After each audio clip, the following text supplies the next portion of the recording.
اب ذرا کمال دیکھیے، مدینہ منورہ میں رونق افروز ہیں بیٹھے ہوئے ہیں، تو ایک شخص بڑا بے چین پریشانی میں آتا ہے، میرا بیٹا نہیں مل رہا، میرا بیٹا نہیں مل رہا، اور کچھ بچے قریبی کھیل رہے ہیں جی، تو وہ ادھر جانے لگتا ہے اپنے بچے کے لیے ڈھونڈنے کے لیے، تو رسول اللہ صلی اللہ علیہ وسلم اسے کہتے کیا ہیں؟ اسے کہتے ہیں دھیان کرنا، بیٹا کہہ کے آواز نہ دینا، اس کے نام سے پکارنا۔ اگر وہاں کوئی یتیم بچہ کھیلتا ہوا اور اس نے سنا کہ بیٹا کہہ کے پکارا جا رہا ہے، تو میرا تو والد نہیں ہے جو مجھے بیٹا کہے، تو اسے تکلیف نہ ہو۔ ذرا آپ انسانیت، ہیومن سائیکالوجی، سرپرستی اور دوسروں کی فیلنگز کا اس حد تک خیال، اس بچے کی فیلنگ کا خیال ہے سرکار کو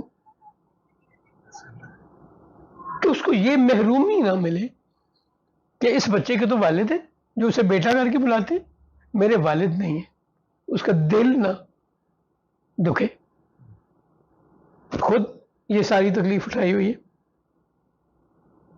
اور ساری زندگی یتیموں، غریبوں، مسکینوں، کمزوروں کے والی بنے، ان کا سہارا بنے، اور ہر موقع پہ اس بات کا خیال رکھیں۔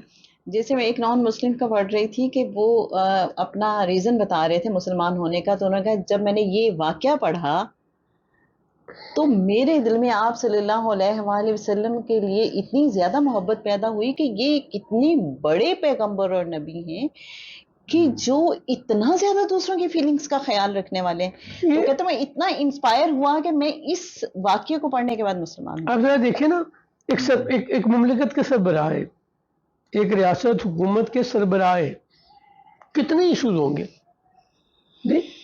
کتنے امپورٹنٹ چیزوں میں الجھے ہیں، یہودی وہاں پہ ہیں جو سازشیں کر رہے ہیں۔ اگر آپ دیکھیں قریش مکہ تو ہر سال 2 سال بعد وہ جنگ کرنے پہنچ جاتے ہیں، کہیں کوئی صحابہ ملتے ہیں تو ان کو لوگ قتل کر دیتے ہیں۔ وہ رجی کا جو واقعہ ہے، لے کے دھوکے سے جاتے ہیں اور قتل کر دیتے ہیں جی۔ کہیں وہ لوگ یہ کرتے ہیں کہ جی ہمارے ساتھ مبلغ بھیجیں، اور ارادہ کیا ہے کہ ان کو ہم نہیں، ان کو ہم قیدی بنا کے قریش مکہ کے پاس بیچ دیں گے اور ہم پیسے کمائیں گے۔ یہ ساری تکالیف، مسائل، اس کے ساتھ سب سے بڑا مسئلہ یہ رہائش کا مسئلہ ہے۔ اتنے لوگ ایک دم ایک شہر میں آ گئے ہیں جس میں اتنے مکان ہی نہیں ہیں، نہ اتنے پیسے ہیں کہ نئے گھر کنسٹرکشن کر سکیں، روزگار کیسے چلانا ہے، کوئی ایک مسئلہ ہے۔ پھر یہی نہیں ہے، اب لوگ یہاں آ کے سیٹل ہو گئے ہیں تو یہاں کی معاشرت کیسے پھیلنی ہے، چیزیں کیسے سیٹل ہوں گی، ان کو سیوک فیسلٹیز کیسے ملیں گی۔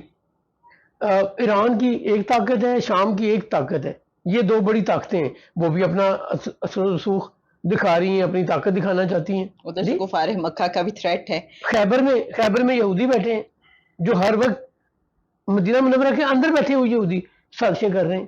یہ ساری چیزیں وہ ہینڈل کر رہے ہیں، پھر وہ اپنی قوم کو اللہ کا راستہ بھی بتا رہے ہیں، ایک نظام بھی دے رہے ہیں، زکوٰۃ سمجھا رہے ہیں کیا ہوتی ہے، پورا فائنینشل سسٹم دے رہے ہیں، تعلیم کے لیے پش کر رہے ہیں کہ علم حاصل کرو، نہیں کوئی ایک کام نہیں کر رہے، اور اس سب کے باوجود اتنی باریکیوں کا خیال رکھنا، ان سب کے ساتھ یہ احساس ہونا، خیال ہونا کہ اپنے بیٹے کو جا کے بیٹا کہہ کر آواز نہ دینا، اس کے نام سے پکارنا۔ اور سر پرسنل غم بھی ساتھ ساتھ چل رہے، یعنی بیٹوں کی وفات ہوئی، بیٹیوں کی سامنے وفات ہوئی، جی سارا کچھ ہی ہے، سارا کچھ ہی ہے، یہ تو آقا کا ہی وہ ہے۔ اب دیکھیں نا وہ کتنی اسٹرانگ پرسنالٹی ہوگی، وہ کتنی مکمل ذات ہوگی کہ ان سب کے باوجود خوش مزاجی ہے، ان سب کے باوجود رحم دلی ہے۔ میں عمومی طور پہ زندگی میں، دنیا میں آپ لوگوں سے ملتے ہیں نا، تو کئی لوگ آپ کو بڑے تلخ ملتے ہیں، اب ذرا ڈگ آؤٹ کریں نا تو آپ کو پتا چلتا ہے اس کا یہ حادثہ بھی ہوا، اس کا یہ حادثہ بھی ہوا، اس کا یہ دھوکہ بھی ہوا، اس سے یہ ٹریجڈی بھی ہوئی، ان ساری چیزوں نے، ٹریجڈیز نے، دھوکے نے، مسائل نے اس کے اندر تلخی پیدا کر دی ہے۔ یہ بڑی نیچرل سی بات ہے نہیں، ہنس ہنس کے باتیں کرنا بہت آسان ہے، سب چیزیں سیدھی چل رہی ہیں، جو آپ چاہتے ہیں وہ ہو جاتا ہے، جو اچیو کرنا چاہتے ہیں وہ بھی ہو جاتا ہے، بہن بھائی بھی ہیں، دوست بھی ہیں، ماں باپ بھی ہیں، اچھا روزگار بھی ہے، کوئی پریشانی آپ کو ہے ہی نہیں، آپ خوش مزاج ہیں. خوش مزاجی تو تب پتہ چلے گی نا کہ آپ ٹربل میں ہوں، پرابلم میں ہوں. وہ میاں محمد بخش صاحب کا بڑا خوبصورت شعر ہے. وہ کہتے پھنس گئی جان شکنجے اندر جیوں بیلن وچ گنا. وہ جو جس سے گنے کا رس نکالتے ہیں نا، وہ ڈرم ہوتے ہیں لوہے کے، دونوں ڈرم یوں چل رہے ہوتے ہیں، اس کے درمیان میں گنا جاتا ہے تو اس کو پیس دیتا ہے، سب رس اس کا نکل آتا ہے، تو اس کو بیلن انہوں نے کہا ہے. پھنس گئی جان شکنجے اندر جیوں بیلن وچ گنا رو پکارے رو محمد اج رو تمنا. رو کہتے ہیں رس کو، یہ جو ہم ریڈیو پہ پیتے بھی ہیں گنے کا رس، اس کو پنجابی میں رو کہتے ہیں. تو پتہ تو چلتا ہی کرائسس میں ہے نا، کسی کی خوش مزاجی کا، کسی کی پرسنالٹی کا، کسی کی سخاوت کا. علی ابن ابی طالب، بڑی خوبصورت آپ کی ایک سیئنگ ہے. آپ کہتے ہیں کہ جب رزق کی ساری کوشش کے باوجود، سارے اسباب کے باوجود رزق ملتا نظر نہ آئے تو صدقہ کر کے اللہ سے تجارت کرو. جب میرے پاس 2 کروڑ روپے پڑے ہیں اور مجھے کو کہے 2 لاکھ روپے دے دو صدقہ کے لیے، کسی ضرورت مند کو، مسجد کو، ہاسپٹل کو، یتیم خانے کو، مسافر خانے کو، کسی بھی چیز کے لیے، کسی بچے کی شادی کرنی ہے، کسی کی تعلیم کا خرچہ دینا ہے، کسی کا گھر بنانا ہے، بڑا آسان ہے. 2 لاکھ بڑی اماؤنٹ ہے نہیں. میرے پاس ہوں ہی 2000 روپے جس سے میرا اگلا مہینہ پتہ نہیں کیسے گزرنا ہے، اور میں اس میں 1000 روپے دے دوں. اب 1000 روپے کوئی ویلیو نہیں ہے 2 لاکھ کے مقابلے میں، بٹ میری تو 50% ایسٹ ہے. میری تو ٹوٹل نیٹ ورتھ 2000 ہے، اس میں سے 1000 دے دیا میں نے، 50% نیٹ ورتھ دے دی. سو ان سب تلخیوں کے، پریشانیوں کے، مصیبتوں کے، مشکلات کے ساتھ خوش مزاجی جی. سخاوت، سخاوت ایسی ہے کہ وہ ایک بدو آتا ہے اور کہتا ہے میں نے سنا ہے کہ رسول اللہ بڑے سخی ہیں. رسول اللہ کے پاس جاتا ہے جو کہتا ہے یہ وادی میں جتنی بھیڑیں ہیں، جانور ہیں، وہ مجھے دے دے. سرکار کہتے ہیں وادی بھی تیری، بھیڑ بکریاں بھی تیری. تو پتہ کیا کہتا ہے؟ کہتا ہے محمد سے سوال کر کے کوئی خالی نہیں رہتا. یا اس کا دوسری ٹرم یہ ہے کہ محمد سوال کرنے والے کو اتنا دیتا ہے کہ اپنا بھی خیال نہیں کرتا کہ میرے پاس کچھ بچا ہے کہ نہیں، میں کل کیسا گزارا کروں گا.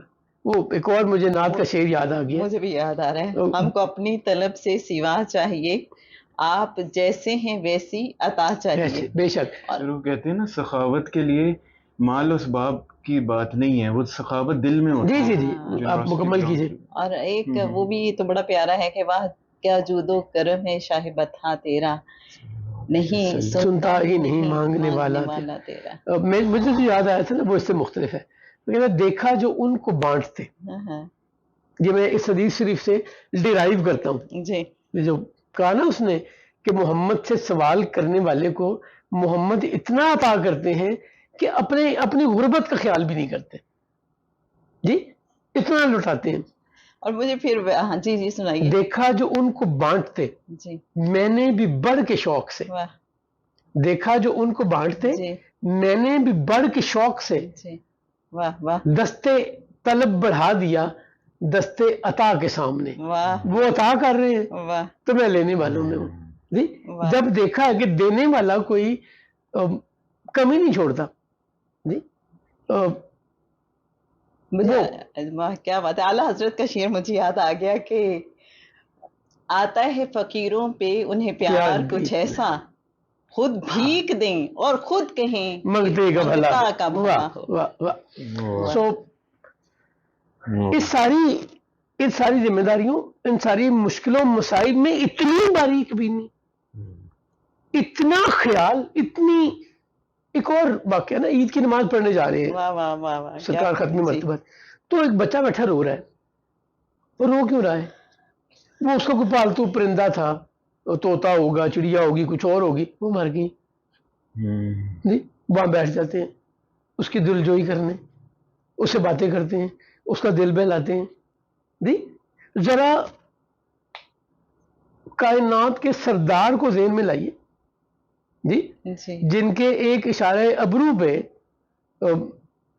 دنیا بدل جائے گی.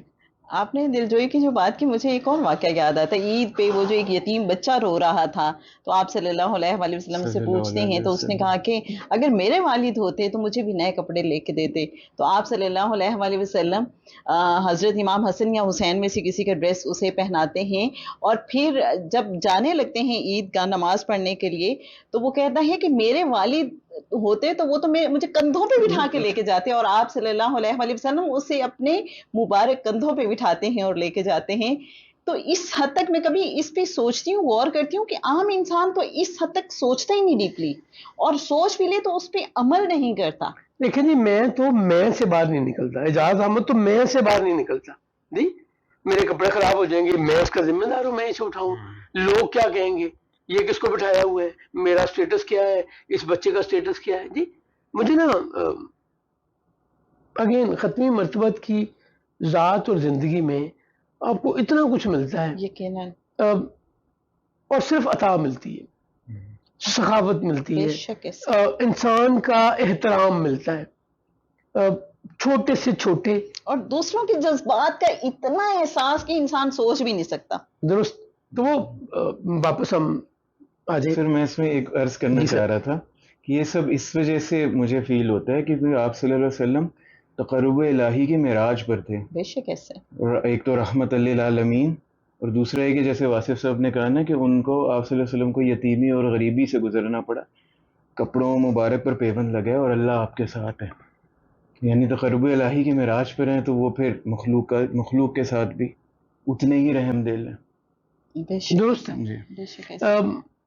اللہ کریم ہمیں رسالت مآب صلی اللہ علیہ وسلم کی زندگی کو سمجھنے کی توفیق دے، ہمیں سرکار کی محبت نصیب کرے، آپ کی سیرت پہ چلنا نصیب کرے، یہ جو ہم باتیں کرتے ہیں اسے زندگی میں اپنانا، عمل کرنا نصیب کرے.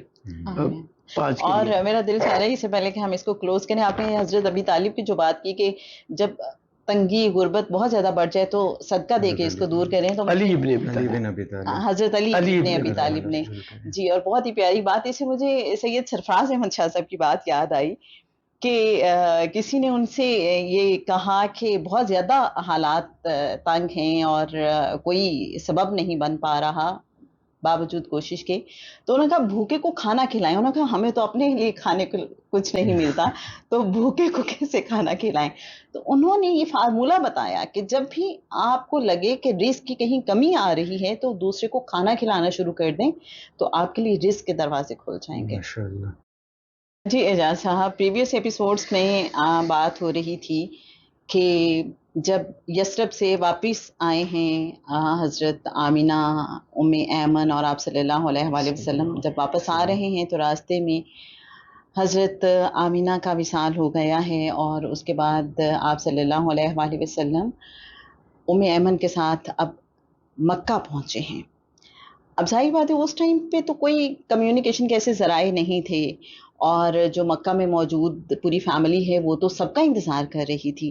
کیا آپ سمجھتے ہیں کہ خبر پہنچ چکی تھی حضرت آمینہ کے وصال کی فیملی تک؟ میں یہاں پہ نا ابوا کا جو ذکر، جی ابوا کا ریفرنس ہے کہ آمینہ، جی تو ایک مجھے بات یاد آ گئی ہے. جی رسالت مآب صلی اللہ علیہ وسلم کے چچا کا بیٹا ابو سفیان بن حارث بن عبد المطلب، یہ رضائی بھائی بھی ہے رسول اللہ کا، اور عبیدہ بن حارث جو سب سے پہلے زخمی ہوئے بدر میں اور پھر شہید بھی ہوئے، جن کا ہم نے ذکر کیا، ان کے بھائی ہیں. حارث جناب عبد المطلب کے سب سے بڑے بیٹے ہیں. ابو سفیان بن حارث کی عمر بھی رسول اللہ کی عمر کے قریب تھی، اور یہ اکٹھے کھیلا کرتے تھے، بڑی دوستی تھی. ابو سفیان بن حارث، اگین شاید ہمارے سننے والے کہیں پیچھے نہ سنا ہو، جو ابو سفیان ہم تاریخ اسلام میں بولتے پڑھتے سنتے ہیں وہ ابو سفیان بن حرب ہے، بنو امیہ سے. جی، یہ ہم بات کریں ابو سفیان بن حارث بن عبد المطلب، حضور کے چچا کا بیٹا. ان کا شعری ذوق بڑا اچھا تھا. ابو سفیان بن حارث کا شعری ذوق بڑا اچھا تھا اور یہ رسول اللہ کے ساتھ بڑا گھومتے پھرتے کھیلتے تھے. جب رسالت میں آپ صلی اللہ علیہ وسلم نے اعلان نبوت فرمایا تو ابو سفیان بن حارث بھی رسول اللہ کے خلاف لوگوں میں تھا, جنگوں میں حصہ بھی لیا. جب نصیب جاگے تو مکہ سے مدینہ منورہ کی طرف رسول اللہ سے ملنے, ایمان لانے کے لیے ابو سفیان بن حارث نکلے اور ملاقات ہوئی ابوا کے مقام پہ. اچھا اوکے. ونس اگین یہ غیر معروف راستے سے جا رہے ہیں. ابھی اگر میں بھول جاؤں تو آپ نے مجھے اس بات پہ یاد کرانا ہے. ابوا رسول اللہ صلی اللہ علیہ وسلم, جیسے بھی دو ایک نشست پہلے حسن نے بات کی نا کہ سیدہ آمنہ اور رسول اللہ جناب عبداللہ کی قبر پہ جاتے رہے ہیں. رسول اللہ اگر کسی مہم کے لیے نکلے اور ابوا رستے میں پڑتا تھا یا قریب پڑتا تھا, یعنی جانا ممکن تھا. لیٹس اگر نکلے ہی ساؤتھ میں نارتھ میں اور ساؤتھ میں ابوا آتا ہے تو پھر تو ممکن نہیں ہے. لیکن اگر ساؤتھ کی طرف نکلے ہیں یا قریب نکلے ہیں تو رسول اللہ ابوا جایا کرتے تھے اور اپنی والدہ کی قبر پہ جایا کرتے تھے. اور ایک واقعہ یوں ملتا ہے کہ رسول اللہ وہاں بیٹھے زاروں قطار روتے رہے اپنی والدہ کو یاد کرتے ہوئے. صحابہ کرام کہتے ہیں کہ میں ڈر ہوا کہیں رسول اللہ صلی اللہ علیہ وسلم کا کلیجہ نہ پھٹ جائے, یعنی اتنا روئے کہ وہ انہیں پریشانی ہونے لگی کہ کہیں کوئی آپ کے صحت جسم پہ گرا نہ گزرے. کسی غزوے سے واپسی پر تھا جی دیکھیں, نکلنا عمومی طور پہ کسی یا غزوہ کے لیے ہوتا تھا یا کسی سے کوئی پیکٹ کرنے کے لیے ہوتا تھا, نہیں یا کسی سے پیکٹ کرنے کے لیے ہوتا تھا کہ اس قبیلے کو اپنا حلیف بنا لیا جائے, ان سے اپنے ساتھ ملا کے سیکیورٹی انہانس کی جائے. یہاں پہ نا ایک بڑی زیادتی ہم کرتے ہیں. میں چونکہ عقیدوں سے بچتا ہوں, میں پھر عقیدوں میں جائے بغیر یہ بات کرتا ہوں. بہت سے لوگ جناب آمنہ کے ایمان کا فیصلہ کرتے ہیں. میرا پہلا سوال پھر وہی ہے, کیا میرے اختیار میں ہے کسی کے ایمان کا فیصلہ کرنا؟ کیا میں رسول کریم صلی اللہ علیہ وسلم کی والدہ کے ایمان کا فیصلہ کروں گا؟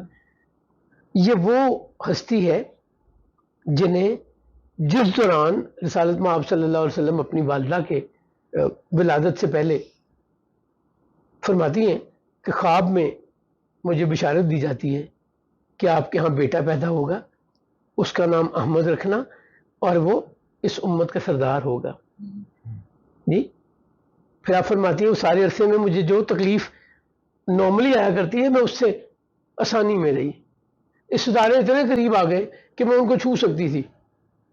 رسالت میں آپ صلی اللہ علیہ وسلم فرماتے ہیں کہ ان کے جسم اطہر سے, سیدہ آمنہ کے جسم اطہر سے روشنی نور نکلا جس میں شام کے محلات دیکھے جا سکتے تھے. میں ان کا فیصلہ کر رہا ہوں اور بہت ہی تکلیف سے بات یہ ہے کہ بڑا ہی غلط فیصلہ کر رہا ہوں. پہلے تو بات ہے میرے پاس اختیار کو کس نے دیا مجھے ایمان کا فیصلہ کرنے کا؟ میں ایسے لیبل کرتا ہوں جی پتہ نہیں سرکار کا یہ فرمان کہ میں میرے والدین تمام نسبی والدین جناب عبداللہ سے لے کر آدم علیہ السلام تک توحید پرست ہے, بڑی برائی سے دور رہے, اس کا مطلب شرک سے دور رہے, اس کا مطلب بت پرستی سے دور رہے, توحید پہ رہے. اور آپ فرماتے ہیں میں پاک پشتوں سے پاک رحموں میں منتقل کیا جاتا رہا. ہم پھر بھی ڈرتے ہی نہیں ہیں کوئی ایسی بات کہتے ہوئے. خدا را اپنی عاقبت بچائیں, خدا را اپنی فکر کریں, مجھے میری فکر ہونی چاہیے کہ میں اپنے مالک کو منہ دکھا سکوں گا زندگی گزارنے کے بعد کہ میں نے کیا کیا اور کیا نہیں. ہم بات کیا کر رہے تھے, میں نے آپ سے کہا تھا مجھے یاد دلائیے گا. سیدہ آمنہ سرکار ابوا جاتے ہیں, یاد کرتے ہیں, روتے ہیں ان کو یاد کر کے. کبھی سرکار کو والدہ کی محبت بھولی نہیں. اور ابھی یہ بھی نیچرل بات ہے نا, ماں کی محبت بھولتی کسے ہے؟ میرے والد میں نے بتایا 86 کی ایج میں ان کی ڈیتھ ہوئی.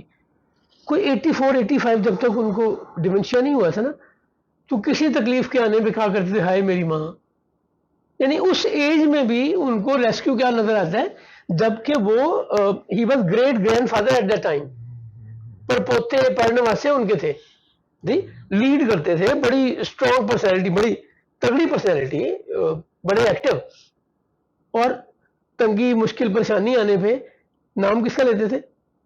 اپنی والدہ کا۔ اللہ نے یہ رشتہ ایسا بنایا ہے ماں اور اولاد کا کہ آپ کو کچھ اور سمجھ نہیں آتا، نظر ہی نہیں آتا۔ اب آپ نے پوچھا تھا کہ وہ واپس ان کو پتہ چلا کہ نہیں چلا، اور ہم چلے گئے تھے حارث، ابو سفیان بن حارث میں۔ ابو سفیان بن حارث ابوا پہنچتے ہیں اور رسول اللہ سے درخواست کرتے ہیں، غلطی ہوگی، آپ کی مخالفت آج تک کی، آپ کی مہربانی، معافی چاہیے۔ سو ابوا کے مقام پہ ابو سفیان بن حارث بن عبد المطلب ایمان لاتے ہیں۔ جب آپ صلی اللہ علیہ وسلم ہجرت کر رہے تھے اس نہیں، میں کہا جنگیں لڑی انہوں نے اچھا اس کے قریش مکہ کی طرف سے، تو میں تو آپ سے بات کر رہا ہوں کہ 6-7 ہجری کی، اوکے 6-7 ہجری کی، جنگ خندق کے بعد کی اوکے جی، کہیں صلح حدیبیہ پلس مائنس کی بات ہو رہی ہے جب وہ ایمان لائے ہیں۔ اور ان کے متعلق اور مزیدار آپ کو بات بتانا چاہتا ہوں، انہوں نے اپنی ڈیتھ سے 3 دن قبل اپنی قبر خود کھود دی۔ اچھا ابو سفیان بن حارث نے اپنی ڈیتھ سے 3 دن پہلے اپنی قبر خود کھود دی کہ میرا آخری وقت آ گیا اور میں اپنی قبر اس لیے کھول رہا ہوں۔ ان کا شعری ذوق تھا نا بہت، جی بہت اچھا تھا، بہت اچھا تھا جی۔ سو ایسے ہی مجھے ابو سفیان بن حارث یاد آ گئے۔ اب رسول اللہ صلی اللہ علیہ وسلم اور ام ایمن 2 اونٹوں پہ واپس آتے ہیں، کمیونیکیشن نہیں ہے جیسا آپ نے کہا ہے۔ سو پہنچنے سے پہلے تو کسی کو نہیں پتا کہ سیدہ آمنہ اس دنیا سے تشریف لے جا چکی ہیں۔ جناب عبد المطلب دیکھتے ہیں کہ ام ایمن ہے اور بھتیجا ہے اور خالی اونٹ ہے، جہاں دیدہ آدمی 106 سال عمر، مکہ کے سردار، صرف قریش کے نہیں، مکہ کے سردار، ایک باپ کی طرح سب کو ساتھ لے جانے والے، کسی سے نہیں پوچھا۔ ان کے لیے سین کافی تھا یہ خبر پہنچانے کے لیے، obviously آنکھوں سے وہ جو آنسو، ان کی کیفیت دیکھ کے بھی اندازہ ہو گیا ہوگا، خالی اونٹنی آنکھوں دیکھ سے کے آنسو جاری ہے۔ جناب عبد المطلب کے حوصلہ کرتے ہیں کہ اگر میں روؤں گا تو پوتے کو کیسے تسلی دوں گا، اس کو کیسے سنبھالوں گا۔ اسٹرینتھ میں واپس آتے ہیں اور سرکار کو گلے ملتے ہیں، پیار کرتے ہیں۔ یقیناً وہ ساری اظہار اس تکلیف کا، اس محرومی کا رسول اللہ نے رو کے کیا ہوگا۔ اب یہ میں اپنے گمان یا اپنی عقل سے باتیں کر رہا ہوں، تاریخ سے نہیں کر رہا، کہ خوب روئے ہوں گے دادا کے گلے لگ کے، ماں کو یاد کیا ہوگا، والد کو یاد کیا ہوگا، الٹیمیٹلی چیزیں سیٹل ہو گئی۔ ام ایمن کو پہلی نصیحت کیا کی ہے؟ کہ خیال رکھنے، باندھیے، کہتے ہیں کہ میرے پوتے کا خاص خیال رکھنا، اس سے کوئی کمی نہ آنی، یہ کسی محرومی میں نہ رہے جی۔ اب ام ایمن کی ساری ذمہ داری رسول اللہ صلی اللہ علیہ وسلم جی، اور واچ رکھی ہوئی ہے جناب عبد المطلب نے کہ کوئی کمی نہ آئے میرے پوتے کو، میرے بیٹے کو۔ ان دونوں کا آپس میں بڑا پیار تھا۔ وہ رسول اللہ کو پوتا نہیں کہتے تھے، وہ بیٹا کہتے تھے، میرا بیٹا محمد۔ اور رسول اللہ بڑے فخر سے کہا کرتے تھے میں ابن عبد المطلب ہوں جی۔ اب رہنا شروع ہو گئے، ام ایمن کی ذمہ داری لگ گئی۔ ام ایمن کہتی ہیں کہ میں نے رسول اللہ کو خدمت کی تو میں نے دیکھا یہ کہ جب سو کے اٹھتے ہیں نہ بال بکھرے ہوتے ہیں، نہ چہرے پہ کوئی ایسی آثار ہوتے ہیں، نہ آنکھیں بتاتی نہیں ہیں کہ جیسے اتنا فریش اٹھتے ہیں۔ پھر وہ کہتی ہیں کہ کبھی بھوک بھوک کر کے جناب رسول اللہ نے کبھی شور ہی نہیں کیا، جب کھانا ملتا تھا، وقت ہوتا تھا، کھانا ملتا تھا، کھاتے تھے، کبھی جھوٹ نہیں بولا، کبھی ایسی نامناسب بات نہیں کہی جس پہ کسی اور کو اعتراض ہو۔ اب مکہ کا سردار، ایک وجیح قد کاٹ والا آدمی، بڑی باروب شخصیت، بیٹے ڈرتے ہیں. بیٹے اس چیئر پہ نہیں بیٹھتے جو ابا جی کی ہے, اس ادب سے یا اس روب سے. سرکار ختمی ہوتا ہے جب دل کرتا ہے اس کرسی پہ, تخت پہ, جو بھی شیپ ہوگی اس پہ بیٹھ جاتے ہیں. اور عبد المطلب آتے ہیں, نہ ناراض ہوتے ہیں نہ اٹھاتے ہیں, اسی چیئر پہ ایڈجسٹ کرتے ہیں اپنے آپ کو, کبھی گود میں سرکار کو لے کے, اور کبھی جیسے ہم سائڈ پہ ایک ہی کرسی یا کسی تخت کے ساتھ بیٹے کو, بانجے کو, بھتیجے کو بٹھا لیتے ہیں. جناب عبد المطلب دارالندوا میں بھی تو یہی دارالندوا کے ہیڈ ہے جناب عبد المطلب. وہاں 40 سال سے کم عمر کسی کو آنے کی اجازت نہیں ہے. اب یہ 2 سال ہیں, 6 سے 8 سال کے درمیان والا ٹائم ہے, والدہ کی ڈیتھ اور عبد المطلب کی حیات. یہ ان کے ساتھ دارالندوا میں چلے جاتے ہیں. کبھی کوئی اعتراض نہیں کرتا. اس کا مطلب ہے نہ وہاں شور کرتے ہوں گے, نہ وہاں ادھر ادھر بھاگتے دوڑتے ہوں گے کہ کوئی اعتراض کر سکے. کتنا اچھا بیہیویئر ہوگا, کتنا اچھا بیہیو کرتے ہوں گے, ایکٹ کرتے ہوں گے کہ کسی نے کبھی اعتراض نہیں کیا. ایک دن مجلس میں عبد المطلب نہیں بیٹھے ہوئے تھے, سرکار آئے اور ان کی کرسی کی طرف جا رہے تھے, تو ایک چچا نے روک لیا. جناب عبد المطلب آگے دیکھا, منع کیا کہ میرے بیٹے محمد کو نہ روکا کرو, یہ جب چاہے یہاں پہ بیٹھے. ہم نے اب تک بات کی ہے رسول اللہ صلی اللہ علیہ وسلم کی ولادت کی. پھر اس کے بعد جناب حلیمہ سعدیہ کے ساتھ جو وقت گزرا رسول اللہ صلی اللہ علیہ وسلم کا. 5 سال کی عمر میں آپ واپس آ گئے اپنی والدہ کے پاس, اور 1 سال والدہ کے ساتھ گزارنے کے بعد آپ یثرب جاتے ہیں اپنے والد کی قبر پہ, اپنے ننیال سے ملنے. 1 مہینہ رہنے کے بعد آپ وہاں سے اپنی والدہ جناب آمنہ کے ساتھ واپسی کا سفر شروع کرتے ہیں. تو ابوا کے مقام پہ سیدہ آمنہ کی ڈیتھ ہو جاتی ہے. سیدہ آمنہ کے بغیر ام ایمن برکہ بنت ثعلبہ رسول اللہ صلی اللہ علیہ وسلم کو لے کر واپس آتی ہیں. یہاں تک ہم اپنا سفر طے کر آئے, ہم بات کر چکے ہیں. اب جب رسول اللہ صلی اللہ علیہ وسلم اپنے دادا کے پاس واپس پہنچتے ہیں تو یقیناً ایک ایموشنل سین, دادا کے گلے ملے, اپنی تکلیف دکھ کا اظہار کیا. دادا کو بھی بڑا خیال ہے اپنے پوتے کی محبت کا اور والدین کے نہ ہونے کا. یہاں پہ نا قدرت ایک بڑا اہم کام, اگر آپ اس پہ غور کریں تو قدرت بڑا اہم کام کر رہی ہے. اور وہ کام کیا ہے؟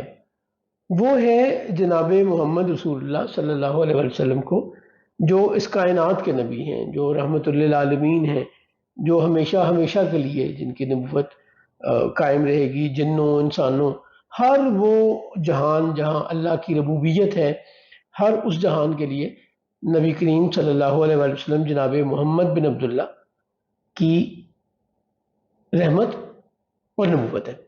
اور یہ قیامت کی بات بھی ہے, یعنی اس کے بعد کوئی چونکہ نبی نہیں تو یہ نبوت ہمیشہ ہمیشہ رہنے کے لیے.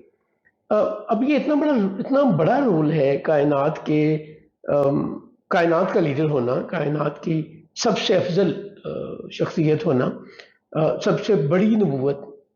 پہلے کسی نبوت کا, جتنے نبی رسول اللہ کریم نے اس کائنات میں بھیجے 1,24,000 کم و بیش, ان میں سے کسی کی نبوت پوری کائنات کے لیے نہیں تھی.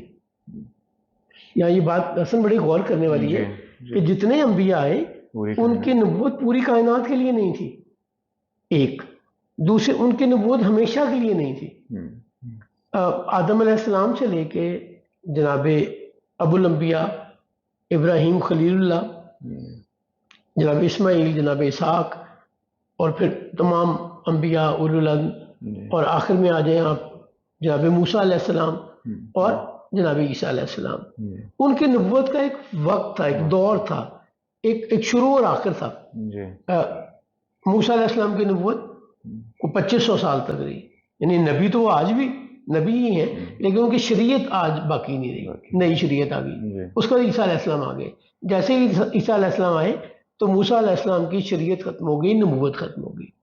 عیسیٰ علیہ السلام 600 سال یا 571 سال ان کی شریعت رہی, اور پھر جناب ختم مرتبہ صلی اللہ علیہ وسلم دنیا میں تشریف لاتے ہیں۔ اب جو نبوت ملی ہے یہ ہمیشہ ہمیشہ کے لیے ہے۔ سو کسی نبی کو، جو میں بات اسرٹ کرنا چاہتا ہوں، کسی نبی کو اللہ کریم نے نبوت کائنات کے لیے نہیں دی۔ اب باقیوں کی نبوت کسی ایریا کے لیے، کسی قوم کے لیے، کسی وقت کے لیے مقرر رہی۔ رسالت میں آپ کو تمام جہانوں کے لیے، تمام مخلوقات کے لیے، جنوں کے لیے، انسانوں کے لیے، جانوروں کے لیے، جو جو اللہ نے مخلوق پیدا کی ہے ان سب کی نبوت رسول اللہ صلی اللہ علیہ وسلم کو اللہ کریم نے دی ہے۔ تو جب اتنا بڑا رول میرا مالک دے رہا ہے اپنے نبی کو، تو وہ اس کی اسٹرینتھ بھی میرے مالک چاہتا ہے کہ اس شخصیت کی اسٹرینتھ بھی ویسی ہو۔ تو بچپن سے ہی اللہ کریم نے وہ مضبوطی کے ایلیمنٹ رسول اللہ صلی اللہ علیہ وسلم کو عطا کیے ہیں۔ پیدا ہوئے تو والد کی ڈیتھ ہو گئی ہے، یتیم پیدا ہوئے، 6 سال کے ہوئے ہیں تو والدہ صاحبہ بھی دنیا سے رخصت ہو گئی، اب دادا کے پاس ہے۔ اچھا، ایک آبزرویشن ہے، یہ جو بچے آرفن یا یتیم ہوتے ہیں نا، یہ مضبوط ہو جاتے ہیں۔ ان کو پتہ ہوتا ہے کہ ہمیں کسی نے ہیلپ آؤٹ نہیں کرنا۔ اب میرے والد نہیں ہیں جس نے مجھے آ کے پیمپر کر دینا ہے، میری نیڈ پوری کر دینی ہے یا مجھے اسٹرینتھن کر دینا ہے۔ So whatever I have to do it myself. نہیں، یہ بڑا مشکل مرحلہ ہوتا ہے، قطعاً آسان نہیں ہے، بٹ اس کا ایک پازیٹیو سائڈ یہ ہوتی ہے کہ وہ پرسنالٹی اتنی ہی مضبوط اور اتنی ہی تگڑی ہوتی جاتی ہے۔ جی، سو رسول اللہ صلی اللہ علیہ وسلم کو اللہ کریم اس رول کے لیے تیار کر رہا ہے، اور وہ تیار کرتے ہوئے ہر اس مرحلے سے گزار رہا ہے جس سے یہ پرسنالٹی ہر قسم کی مشکل آسانی سے گزر جائے، مضبوط ہو جائے۔ سو رسول اللہ صلی اللہ علیہ وسلم اب اپنے دادا کے پاس ہے۔ اب کچھ پچھلے نشست میں ہم نے بات کی تھی دادا کے ساتھ گزرتے ہوئے وقت کی۔ جناب عبد المطلب بلاتے ہیں ام ایمن کو، برکہ بنت سالبہ، جو باندی تھی جناب عبداللہ کی، جناب آمنہ کی، اور اب رسول اللہ کی کیئر ٹیکر ہے، آیا ہے والدہ کی جگہ۔ رسول اللہ تو عزت سے ان کو ہمیشہ یہ کہتے رہے کہ ام ایمن میری والدہ ہے، میری ماں ہے۔ ام ایمن کو بلاتے ہیں جناب عبد المطلب اور کہتے ہیں ام ایمن خیال کرنا میرے بھتیجے کی زندگی میں کوئی کمی نہ آئے۔ اور اہل علم کہتے ہیں، جناب عبد المطلب کیا کہہ رہے ہیں؟ اہل علم کہتے ہیں کہ میرا بیٹا یا میرا پوتا، جناب محمد رسول اللہ کی بات کر رہے ہیں، آنے والے وقت کا نبی ہے، اس کی خدمت میں کوئی کوتاہی نہ کرنا۔ اب برکہ بنت سالبہ ام ایمن رسول اللہ کی خدمت کر رہی ہیں، دادا کے ساتھ رہ رہے ہیں، وہ سارا دادا پوتا کے جو لاڈ اور محبت ہوتی ہے اس کو ضرور انجوائے کر رہے ہیں۔ ایک دفعہ بارش نہیں ہوتی تو جناب عبد المطلب اپنے پوتے کے وسیلے سے دعا مانگتے کہ اللہ کریم میرے اس بیٹے کے وسیلے سے، میرے اس پوتے کے وسیلے سے باران رحمت عطا فرما۔ مکہ میں بارش ہوتی ہے ماشاءاللہ۔ پھر رسول اللہ صلی اللہ علیہ وسلم کی آبزرویشن بڑی اعلیٰ ہے، آئی کیو جسے آج ہم کہتے ہیں بہت اچھا ہے، ای کیو بہت اچھا ہے، بہت جلدی چیزیں سیکھ لیتے ہیں۔ ایک دفعہ ایک شخص آتا ہے جناب عبد المطلب کے پاس اور آ کے کہتا ہے کہ میرا اونٹ گم ہو گیا اور مجھے مل ہی نہیں رہا، میں بڑا پریشان ہوں، میری مدد کیجیے۔ جناب عبد المطلب سرکار سے کہتے ہیں بیٹا اس کا اونٹ ڈھونڈنے میں اس کی مدد کرو۔ رسول اللہ صلی اللہ علیہ وسلم اونٹ ڈھونڈنے نکلتے ہیں اور شام ہو جاتی ہے، اندھیرا چھا جاتا ہے، ابھی واپس نہیں آئے۔ اور آپ صلی اللہ علیہ وسلم کی عمر 7 برس ہے اس وقت، 8 برس؟ دیکھیں 8 برس تک تو ٹوٹل رہے ہیں نا جناب عبد المطلب کے بعد۔ 6 سال کی عمر میں سیدہ آمنہ کی ڈیتھ ہوتی ہے، 8 سال کی عمر میں رسول اللہ کی عمر 8 سال ہوتی ہے تو دادا جان کی ڈیتھ ہو جاتی ہے۔ سو اس درمیان کا پیریڈ ہے نا، تو اسیوم کر لیں 6.5 سال ہوگی، 7 سال ہوگی، 7.5 سال ہوگی، سو 6 سے 8 کے درمیان ہی گئی۔ سو بچے ہیں بالکل، 8 سال کا بچہ۔ آج تو پھر ایکسپوجر بہت ہو گیا، آج سے 100 سال پہلے کے اگر آپ والدین کی بات کریں، اپنے دادا سے پوچھیں تو ان کو ان چیزوں کا پتہ ہی نہیں ہوتا تھا جو آج بچے بڑے مزے سے جس ایکسپوجر سے گزرے ہوئے ہیں۔ تو 1400 سال پہلے کے ایکسپوجر آپ سوچئے۔ اب رات ہو گئی ہے تو جناب عبد المطلب نے گھبرانا شروع کر دیا ہے. انہیں خیال یہ ہے کہ میرا بیٹا پہاڑوں میں ہے، اندھیرا ہو گیا ہے، پتہ نہیں سیف ہے کہ نہیں. اب وہ اس بے چینی میں ٹہل رہے ہیں اور دعائیں مانگ رہے ہیں اور بار بار اللہ کریم سے کہہ رہے ہیں مالک میں میرے بڑھاپے میں میرا پوتا مجھ سے کھو نہ جائے، میں وعدہ کرتا ہوں کہ آئندہ میں اسے کہیں اکیلا نہیں بھیجوں گا، میرے مالک مجھ پر رحم فرما اور میرا بیٹا مجھے واپس کر دے. اب اس زمانے میں ایک اور خیال بھی کیا جاتا تھا.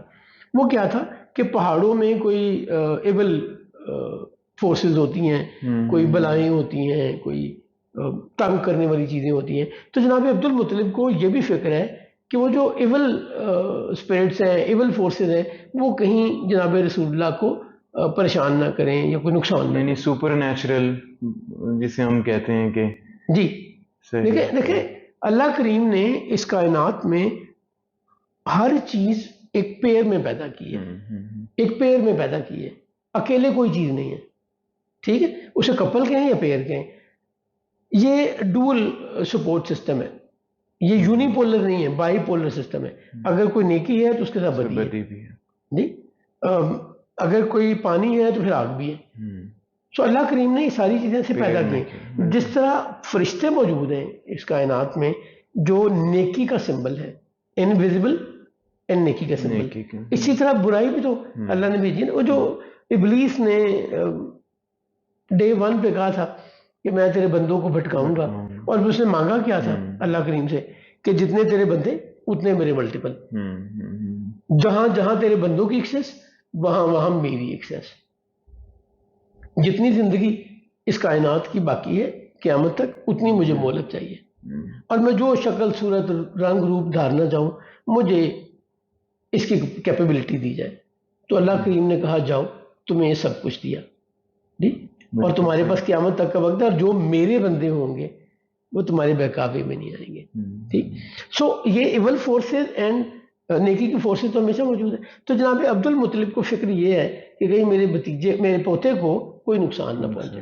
الٹیمیٹلی رسول اللہ صلی اللہ علیہ وسلم واپس شریف لاتے ہیں اور اونٹ لے کے آتے ہیں. ایک تو سکسیسفل واپس آتے ہیں، وہ جو اونٹ کسی کو نہیں مل رہا تھا وہ رسول اللہ ڈھونڈ لاتے ہیں، پہلی بات.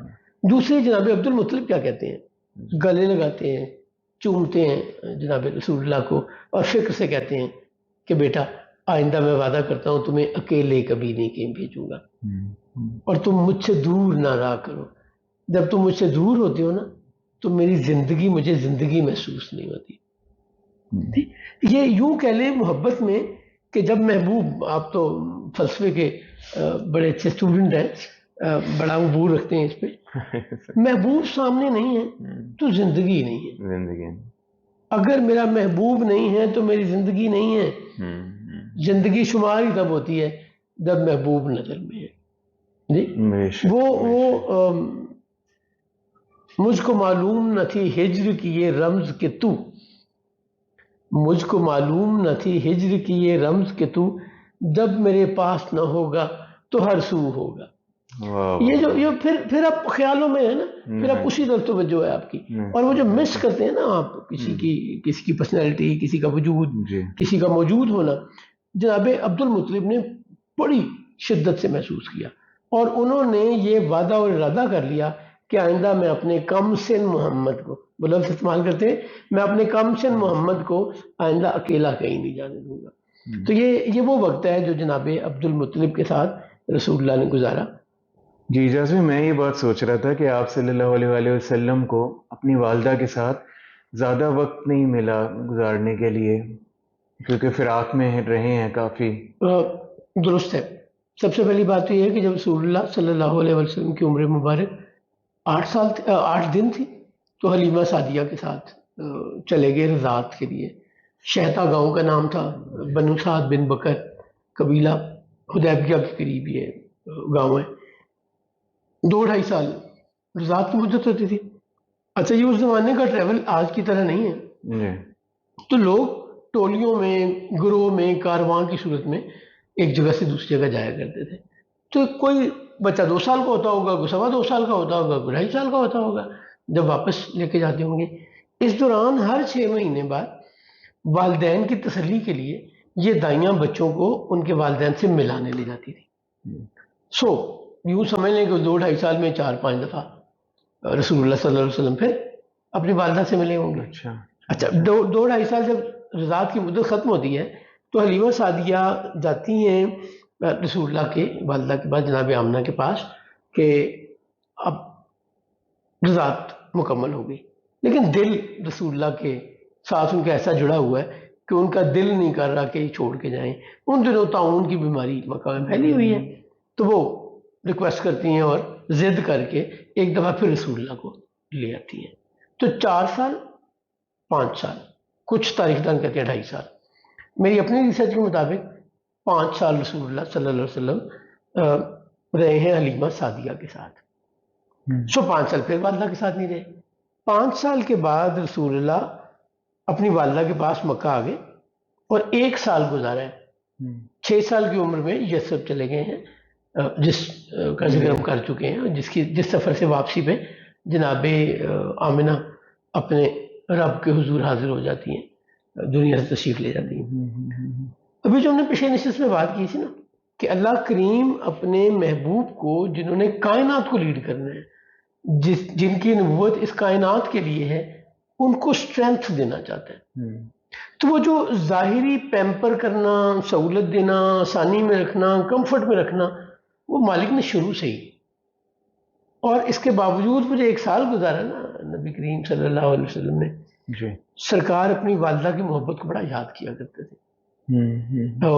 سوکھا گوشت قدید بنا کے کھلایا کرتی تھی. سوکھا گوشت سے مراد، کیونکہ وہاں پہ عرب میں اس زمانے میں فریزر تو نہیں تھے، تو خشک کر کے سیو کیا جاتا تھا گوشت. کوئی خاص ڈش بھی ہوگی تو وہ بڑا یاد کیا کرتے تھے کہ میری والدہ بنا کے کھلایا کرتی تھی. اور ایک زمانے بعد جب آپ مدینہ منورہ چلے گئے، عمر مبارک 55 کے قریب تھی، 54 تھی، تو اب وہ آ گئے ہیں اور اپنی والدہ کے قبر انور پہ جا کے بہت دیر روتے رہے، یاد کرتے رہے.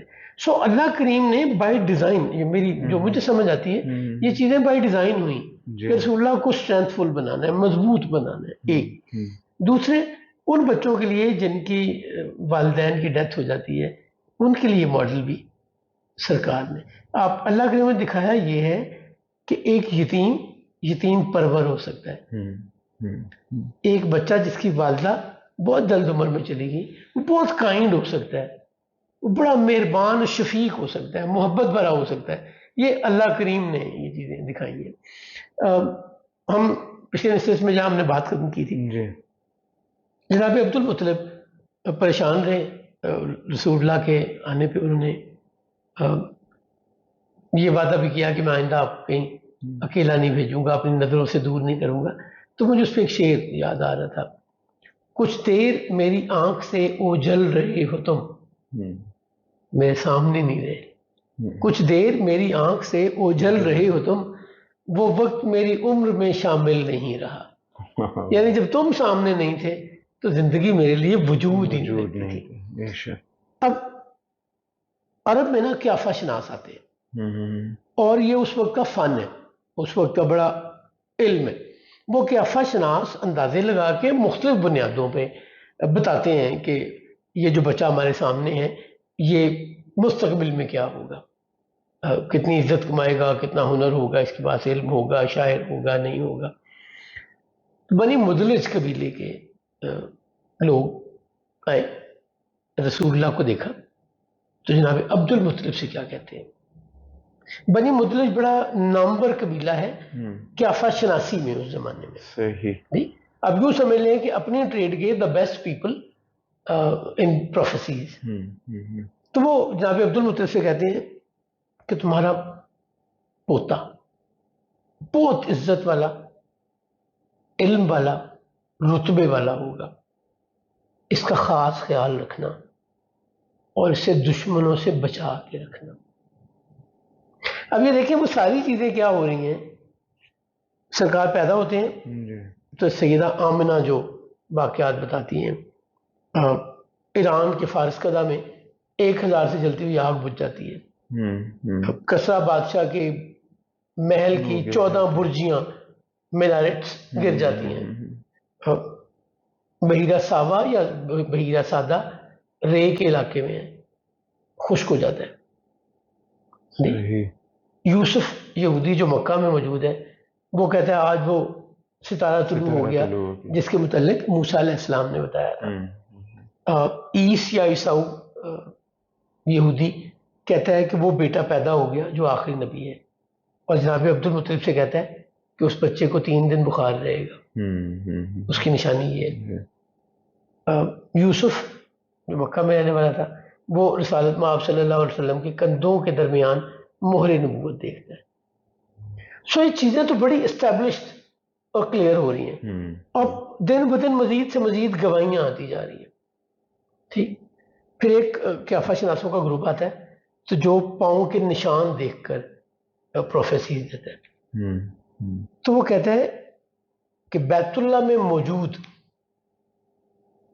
ابراہیم علیہ السلام کے پاؤں سے اس سے زیادہ مشابہ پاؤں کسی کا نہیں. یعنی اب یوں سمجھ لیں کہ آپ پاؤں کا نشان رسالت میں آپ صلی اللہ علیہ وسلم کا ایک ساتھ رکھ لیں، دوسرا پاؤں جناب ابراہیم علیہ السلام کا رکھ لیں تو آپ فرق نہیں کر پائیں گے کہ ان میں سے ابراہیم کا پاؤں کون سا ہے اور جناب رسالت میں آپ صلی اللہ علیہ وسلم کا پاؤں کون سا ہے. یہ ساری چیزیں اس وقت کے علم اور ہنر کے مطابق وہ بتا رہی ہیں باتیں. اب ہم یہ بھی بات کر چکے ہیں کہ عبد المطلب بڑے فادرلی فگر تھے. عبد المطلب پورے مکہ کے لوگوں کو یوں لیڈ کرتے تھے جیسے باپ اپنے بچوں کو لیڈ کرتا ہے. وہ قریش تھے یا نہیں تھے، وہ احابیش تھے نہیں تھے، وہ احلاف تھے، مختلف قبائل کے گروپس کے نام ہیں یہ. وہ سب کے سب عبد المطلب کی مہربانیوں کے قائل تھے، لیڈرشپ کے قائل تھے. آخری عمر آ گئی، 108 سال عمر ہوئی تو عبد المطلب سب سے پہلے کس کو بلاتے ہیں؟ Now he is on his death bed. زندگی کے آخری لمحے یا آخری وقت ہے. بلاتے ہیں جناب ابی طالب کو اور کہتے ہیں کہ میں محمد تمہارے حوالے کر رہا ہوں. اب یہاں ایک بات امپورٹنٹ یہ ہے کہ اس وقت زبیر بن عبد المطلب یاد ہے جو حارث کے بعد دوسرے نمبر پہ بیٹے. سو بڑے بیٹوں میں سے زبیر موجود ہیں، تو زبیر کے حوالے نہیں کر رہے، جناب ابی طالب کے حوالے کر رہے ہیں اور کہہ رہے ہیں کہ میں محمد کا ہاتھ تمہارے ہاتھ میں دے رہا ہوں، ساری زندگی اس سے محبت سے پیش آنا اور اس کی حفاظت کرنا. اب دیکھیں وہ ساری باتیں مجھے پتہ ہیں، ہم تو عجیب سی بحث پہ بڑھ جاتے ہیں نا، کیا ہے کیا نہیں ہے، کیا تھا کیا نہیں تھا، کسے پتا تھا کسے نہیں پتا تھا. بالکل. جناب عبد المطلب بیٹے کے ہاتھ میں ہاتھ دے رہے ہیں اور کیا کہہ رہے ہیں؟ اس کی خدمت کرنا اور ساری زندگی اس کی حفاظت کرنا. جناب ابی طالب رسول اللہ کو گلے لگاتے ہیں، ماتھا چومتے ہیں اور اپنے والد سے کمٹمنٹ کرتے ہیں، بابا ایسا ہی ہوگا، میں ساری زندگی محمد کی خدمت بھی کروں گا اور حفاظت بھی کروں گا. سر اس میں باپ جو ہوتا ہے وہ بیٹوں کے اپنے بیٹوں کے فطرت سے ظاہر ہے شناسا ہوتا ہے، اس کو پتہ ہوتا ہے کہ یہ اس مزاج کا ہے، یہ اس مزاج کا ہے. جو آپ نے بات فرمائی نا کہ ان کو بلایا حضرت ابو طالب کو، اس میں 2 وجوہات ہیں. جی. ایک وجہ یہ ہے کہ فطرت کا پتہ ہوتا ہے، دوسرے جو ماں اور باپ دونوں طرف سے حقیقی بھائی تھے نا، وہ جناب ابی طالب تھے جناب عبداللہ کے. صحیح. یعنی جناب عبداللہ کی والدہ فاطمہ بنت عمر جی اور جناب ابی طالب کی والدہ فاطمہ بنت عمر ہے. صحیح. جناب عبد المطلب کی 5 شادیاں. اوکے. سو آسان لفظوں میں 5 مائیں ہیں اس گھر میں. جی. تو جناب عبد المطلب نے ابی طالب کو ہی ذمہ داری دی کہ وہ حقیقی بھائی تھے جناب عبداللہ کے. سب سے قریبی رشتہ داری جناب ابی طالب سے بنتی ہے رسول اللہ کی والد کے حوالے سے. ٹھیک. دوسرے فطرت بھی یقیناً، ایک بچہ کیئرنگ ہے، ایک بچہ ذمہ دار ہے، ایک بچہ آپ کو نظر آتا ہے کہ جو کام اس کو دیا جاتا ہے، وہ جو مارکیٹنگ میں ایک سلوگن کہا جاتا ہے تھنک اٹ ڈن. جی آپ کے اپنے آفس میں، آپ کے گھر میں، آپ کے جونیئرز میں کوئی ایسا جونیئر ہوگا جس کو کام دے کے آپ بے فکر ہو جاتے ہیں، اس کو کام دے دیا یا یہ ڈیلیور کرے گا، اور اگر کوئی پرابلم آئے گی تو وقت سے پہلے مجھے آ کے گائیڈنس لے گا, مجھے بتا دے گا کہ سر یہ کام نہیں ہوا, گائیڈنس چاہیے.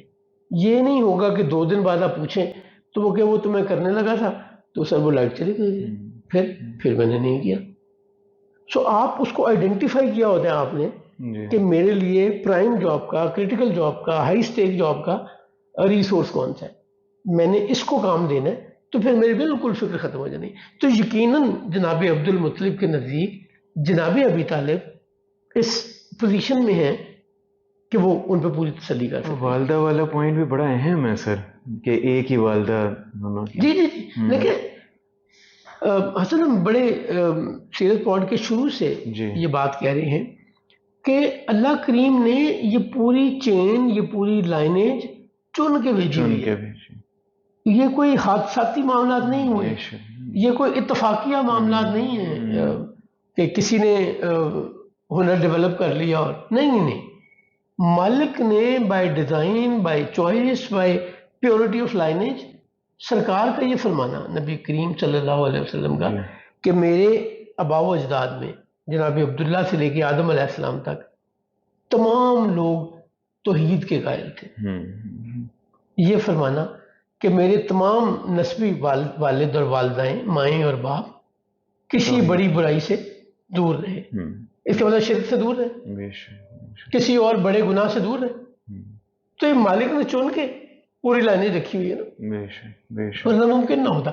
تو یہ بنیادی طور پہ اگر آپ دیکھیں نا, بعد کی جو زندگی گزری ہے, آج کا کامنٹ کرنا تو بہت آسان ہے نا کیونکہ وقت گزر گیا ہوا ہے. جو ساتھ جناب ابی طالب نے رسول اللہ صلی اللہ علیہ وسلم کا دیا ہے نا, وہ کسی اور نے نہیں دیا.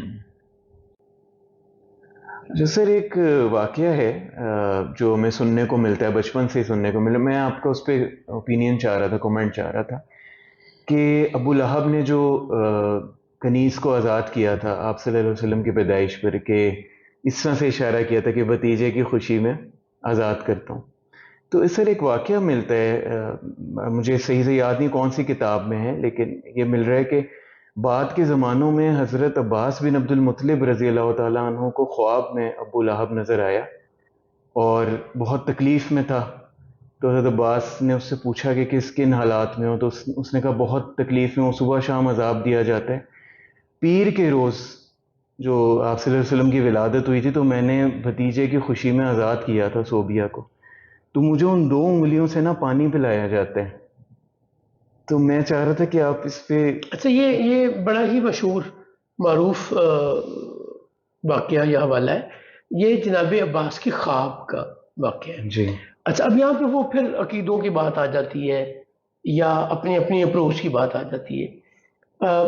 پہلی بات یہ کہ اگر اسے انعام ملا تو بھتیجے کی خوشی میں باندی کو, لونڈی کو آزاد کرنے کا, اور اس کا نام صوبیہ نہیں تھا, اچھا, اس کا نام سویبہ تھا. Okay okay okay. اس کا اسے انعام ملتا ہے.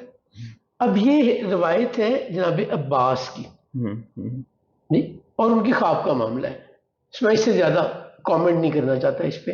واقعہ یقیناً مشہور ہے, کتب سیرت میں موجود ہے. Okay okay. ہم بات کر رہے تھے جناب ابی طالب اور رسول اللہ صلی اللہ علیہ وسلم. جناب عبد المطلب کا آخری وقت آ گیا. عبد المطلب نے جناب ابی طالب کو بلایا, رسول اللہ کو حوالے کیا, پھر انہوں نے اپنی بیٹیوں کو بلایا اور سب بیٹیوں کو لیٹے لیٹے ماتھے پہ بوسہ دیا, چومتے ہیں جیسے ہم پیار کرتے ہیں بیٹیوں کو, اور اللہ کے حضور حاضر ہو گئے. اب میں سین کی منظر کشی تو نہیں کر رہا کہ ادھر انہوں نے بوسہ دیا تو ادھر ہی اس دن اگلے دن آخری وقت کی بات ہے. آخری وقت میں انہوں نے اپنے بیٹے کو بھی بلایا, باقی بیٹوں کو بھی بلایا ہوگا. جناب ابی طالب کو بلا کے رسول اللہ کی ذمہ داری ان کے حوالے کی, اور اپنی بیٹیوں کو بلا کے اپنی محبت کا اظہار کیا, یا اپنا آخری سلام, آخری محبت, آخری شفقت کا اظہار کیا. اب پورے مکہ کے سردار, ایک وجی, ایک بڑا آدمی دنیا سے رخصت ہوا ہے. مکہ میں سوگ کا سما, یعنی واقعتاً لوگوں نے ایسے فیل کیا جیسے ان کا حقیقی باپ دنیا سے رخصت ہوا ہو. کئی دن تک بازار بند رہے مکہ کے. لوگوں نے کاروبار ہی نہیں کیا اس سوگ یا خیال میں کہ ہمارا باپ دنیا سے رخصت ہو گیا. جنازے پہ نبی کریم صلی اللہ علیہ وسلم سرکار بڑا روئے. رسول اللہ صلی اللہ علیہ وآلہ وسلم اپنے دادا کی وفات پہ بڑا روئے. اب ذرا اسے نا ایک دفعہ پھر امیجن کرنے کی کوشش کریں. پیدا ہونے پہ والد نہیں ہیں, 6 سال کی عمر میں والدہ چلی گئی ہیں, تو ان کی محبت کا سارا مرکز اب دادا ہوں گے نہیں. اب ساری شفقت, سارا پیار, سارا وقت, سارا لاڈ, سارا اختیار, ساری ٹور دادا جان. دوسرا بڑا غم کہہ سکتے ہیں ہم, پہلا غم والدہ کا. جی جی ان کے لیے دوسرا بڑا غم، جی. بڑا تکلیف سے مرحلہ ہے. اب والدہ کسی بھی ایج میں چلی جائے بڑی تکلیف والی بات ہے. تو اب شعور بھی بڑھتا جا رہا ہے, عمر کے ساتھ معاملات زیادہ سے زیادہ سمجھ آ رہے ہیں, اور دادا جان بھی رخصت ہو گئے ہیں. تو حضور جنازے کے ساتھ قبرستان تک گئے اور جاتے ہوئے روتے رہے. یہ محبت بتاتی ہے دادا اور پوتا کی آپس میں. اور یہ نہ دادا آرڈینری ہے, پوتا تو خیر اس کائنات میں سب سے بڑا انسان, اس کائنات کا میں تو مالک ہی کہوں گا کہ ہو مالک کے حبیب. میں تو مالک ہی کہوں گا کہ ہو مالک کے حبیب, یعنی محبوب و محب میں نہیں میرا تیرا. جن سے آپ کو محبت ہوتی ہے نا, وہاں پہ آپ یہ نہیں کہتے کہ یہ میرا اور یہ تیرا, وہاں پہ سب تیرا ہی ہے. یہ بھی تم لے لو, یہ بھی تم لے لو, یہ بھی تمہارا ہی ہے. نہیں, وہ مجھے محسن نقوی کا ایک اور شعر یاد آتا ہے. وہ کہتے ہیں کہ جی چاہتا ہے مفت میں جان دے دیں محسن, جی چاہتا ہے مفت میں جان دے دیں محسن, ایسے معصوم خریدار سے کیا لینا دینا. یعنی سیل پرچیز یا بھاؤ تاؤ تو وہاں ہوتا ہے نا جہاں پہ کوئی کاروبار چل رہا ہو. جب محبوب ہو, جب اتنی محبت ہو, جب اتنا تعلق ہو, اللہ کریم کا یہ کہہ دینا رسول اللہ صلی اللہ علیہ وسلم کے بارے میں کہ میرا محبوب تمہیں جو دے وہ لے لو, اور جس بات سے منع کرے وہ منع ہو جاؤ. یہ قرآن کریم. اللہ کریم کا یہ کہنا کہ میرا محبوب تو اپنا منہ اپنے لب کھولتا ہی نہیں ہے, بات ہی نہیں کرتا جب تک میں اسے وحی نہ کروں. قرآن کریم. اب یہ کتنا اختیار کلی دے دیا. پہلے یہ کلیئر کر دیا کہ جو رسالت میں آپ صلی اللہ علیہ وسلم فرما رہے ہیں خود سے نہیں فرما رہے, میں وحی کرتا ہوں, یعنی اللہ کریم وحی کرتا ہے اپنے رسول پہ صلی اللہ علیہ وسلم پر, تو وہ بولتے ہیں. تو اس کا مطلب وہ اللہ کی مرضی سے, اللہ کے حکم سے بولتے ہیں. پھر دوسرا حکم کیا دے دیا کہ جو تمہیں رسول اللہ دیں وہ لے لو, اور جس سے منع کرے منع ہو جاؤ. اب یہ اتھارٹی بھی دے دی, مختار کل بنا دیا, مکمل اختیار دے دیا کہ جو یہ کہیں گے ٹھیک ہے وہ ٹھیک ہوگا, جو کہیں گے غلط ہے غلط ہوگا, جس کو حلال کہیں گے حلال ہوگا, جس کو حرام کہیں گے حرام ہوگا. یعنی پوری اتھارٹی اللہ کریم نے جناب رسالت مآب صلی اللہ علیہ وسلم کو دے دی. سو واپس ہم اپنی ٹاپک پہ آتے ہیں. دادا کی ڈیتھ ہو گئی جناب عبد المطلب کی. اب اس وقت سب سے بڑے ہیں زبیر بن عبد المطلب. تو جناب عبد المطلب کے بعد قبیلے کے سردار بنے ہیں زبیر بن عبد المطلب. ہم عام طور پہ یہ سمجھتے ہیں کہ جناب عبد المطلب کے بعد جناب ابی طالب سردار بنے. سو اس وقت وہ سردار نہیں بنے, زبیر بن عبد المطلب بنے. کچھ عرصہ بعد زبیر کی بھی ڈیتھ ہو گئی, تو پھر سردار بنی ہاشم کے, بنی عبد المطلب کے جناب ابی طالب بنتے, جناب ابی طالب بن عبد المطلب چچا. سو رسول اللہ صلی اللہ علیہ وسلم جناب ابی طالب کے ساتھ رہنا شروع کر دیتے. اب یہاں پہ پہلی دفعہ رسول اللہ صلی اللہ علیہ وسلم کو ایک گھر ملا ہے جس میں بہن بھائی بھی ہیں, جس میں بہن بھائی بھی ہیں, جس میں ماں اور باپ دونوں ہیں, چچا اور چچی. فاطمہ بنت اسد چچی, والد یا چچا ابی طالب. ابی طالب کا نام ہے عبد مناف.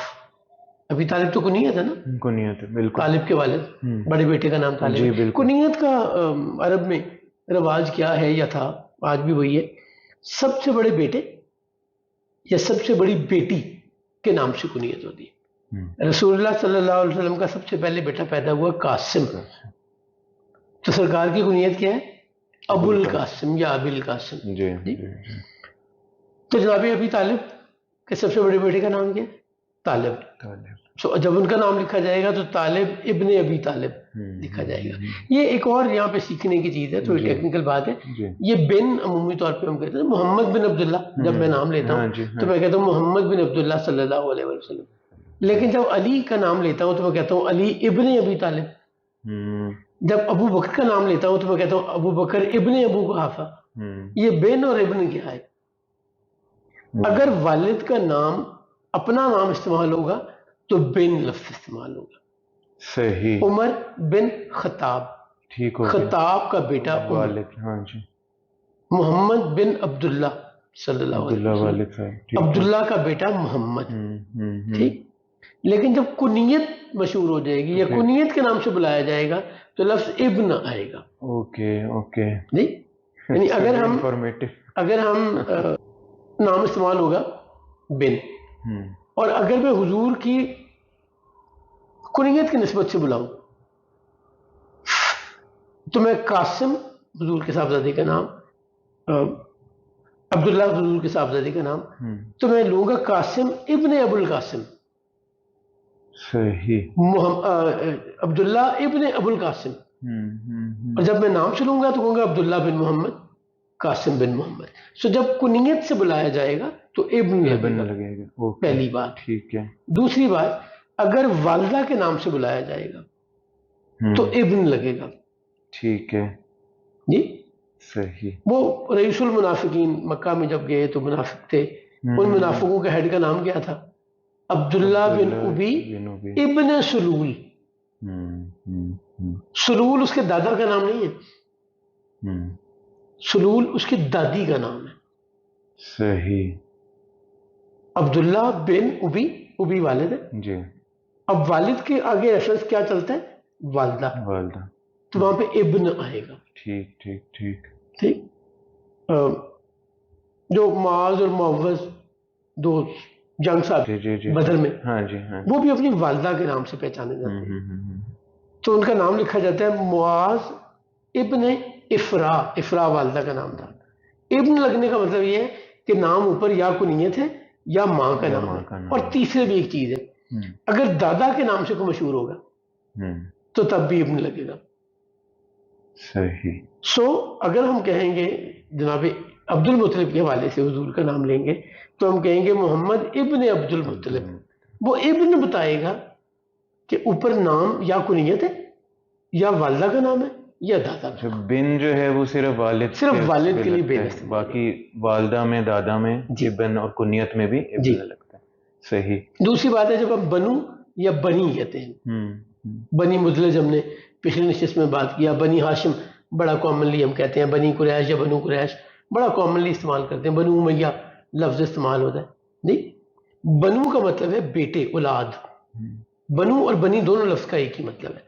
تو جب بھی ہم لفظ بنو یا بنی استعمال کریں گے نا تو اس کا مطلب ہے قبیلے کا ذکر ہو رہا ہے، کسی انڈیویجول کا ذکر نہیں ہو رہا. صحیح. ٹھیک. اب واپس آ جاتے ہیں جناب. ایک سوال ہے یہاں پر، سوری.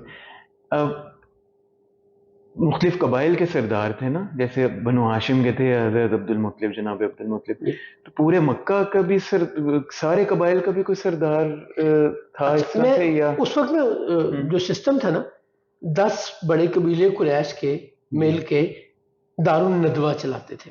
دار الندوہ کا مطلب اسمبلی، جیسے آج پارلیمنٹ کہتے ہیں ویسے اس زمانے میں دار الندوہ. یہ قصی بن کلاب رسول اللہ صلی اللہ علیہ وسلم کے 5ویں دادا یا پردادا تھے جنہوں نے یہ انسٹیٹیوشن قائم کیے سارے. جناب قصی نے جب یہ اسٹیبلش کیے تو اب 10 خاندان مل کے مکہ کا سسٹم چلانے لگ گئے. ٹھیک ٹھیک ٹھیک. اس کا سپیکر یا ہیڈ بنی عبد شمس کو ملا. یہ اس کی ہیڈشپ بنی عبد شمس کو ملی. بٹ جناب عبد المطلب قصی کی طرح